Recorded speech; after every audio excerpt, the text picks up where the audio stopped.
വിശുദ്ധ ലൂക്കായുടെ സുവിശേഷം 24:49 രക്ഷകനായ യേശുനാഥൻ ഇപ്രകാരം അരുൾ ചെയ്തു: ഇതാ എൻ്റെ പിതാവിൻ്റെ വാഗ്ദാനം ഞാൻ നിങ്ങളുടെ മേലയക്കുന്നു. ഉന്നതത്തിൽ നിന്ന് ശക്തി ധരിക്കുന്നത് വരെ നിങ്ങൾ നഗരത്തിൽ തന്നെ വസിക്കുവൻ. രക്ഷകനായ യേശുനാഥന്റെ വാഗ്ദാന പ്രകാരം ശിഷ്യന്മാരെല്ലാം ദാഹിച്ച് പ്രാർത്ഥിച്ചപ്പോൾ കർത്താവായ യേശുനാഥൻ സ്വർഗം തുറന്ന് ആത്മാവിനെ ശിഷ്യന്മാരുടെ മേൽ അയച്ചു. അപ്പോസ്തല പ്രവർത്തനം 1:8 പരിശുദ്ധാത്മാവ് നിങ്ങളുടെ മേൽ വന്നു കഴിയുമ്പോൾ നിങ്ങൾ പൂർവാധികം ശക്തി പ്രാപിക്കും. ജെറുസലേമിലും യൂദയ മുഴുവനിലും സമരിയായിലും ലോകത്തിന്റെ അതിർത്തികൾ വരെ നിങ്ങൾ എനിക്ക് സാക്ഷികളായിരിക്കും.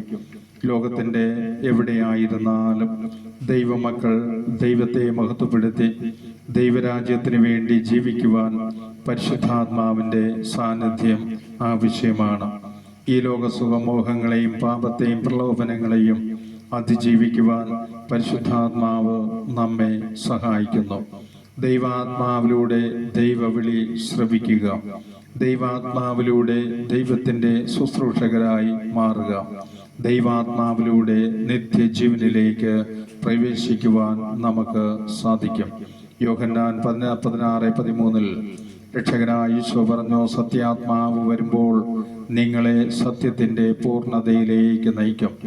ഇതാ ദൈവമക്കളെ ഈ ലോകത്തിന്റെ മക്കളാക്കി മാറ്റുന്ന അന്ധകാരത്തിൽ വീഴാതെ ദൈവാത്മാവിനാൽ ശക്തി പ്രാപിച്ചുകൊണ്ട് ദൈവത്തിന്റെ മക്കളായി ഈ ഭൂമിയിൽ ജീവിക്കുവാൻ.